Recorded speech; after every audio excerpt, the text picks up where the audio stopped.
થરા ખાતે જ્યોતિબા ફૂલે શિક્ષણ સેવા ટ્રસ્ટ કાંકરે દ્વારા વિદ્યાર્થીઓને ફ્રીમાં ચોપડા વિતરણ કરાયા। મહાત્મા જ્યોતિબા ગોવિંદરાવ ફૂલે મરાઠી એક વિચારક, સમાજ સુધારક, લેખક, તત્વચિંતક, દાર્શનિક, વિદ્વાન અને સંપાદક હતા।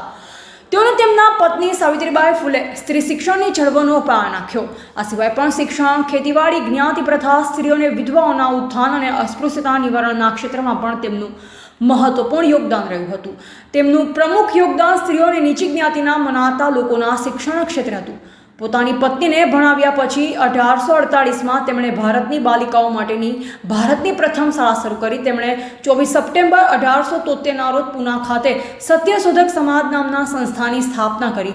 આવી મહાન વિભૂતિના નામે જ્યોતિબા ફૂલે શિક્ષણ સેવા ટ્રસ્ટ કાંકરેજ ખાતે સમાજના સહિયારા સહયોગથી સારી એવી કામગીરી જેવી કે ચોપડા વિતરણ, કોચિંગ ક્લાસ, પાલક માતા પિતા યોજનાની કાર્યવાહી કરતી સંસ્થા દ્વારા કાંકરેજ તાલુકો તથા આજુબાજુના વિદ્યાર્થીઓ શિક્ષણ ક્ષેત્રે આગળ વધે તે માટે સતત કામ કરી રહ્યા છે।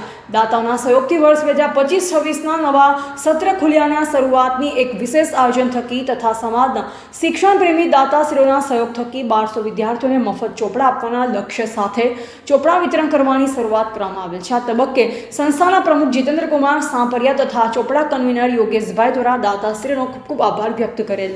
રિપોર્ટર અલ્પેશ ગોસ્વામી કાંકરેજ સાથે નટવર કે પ્રજાપતિ થરા।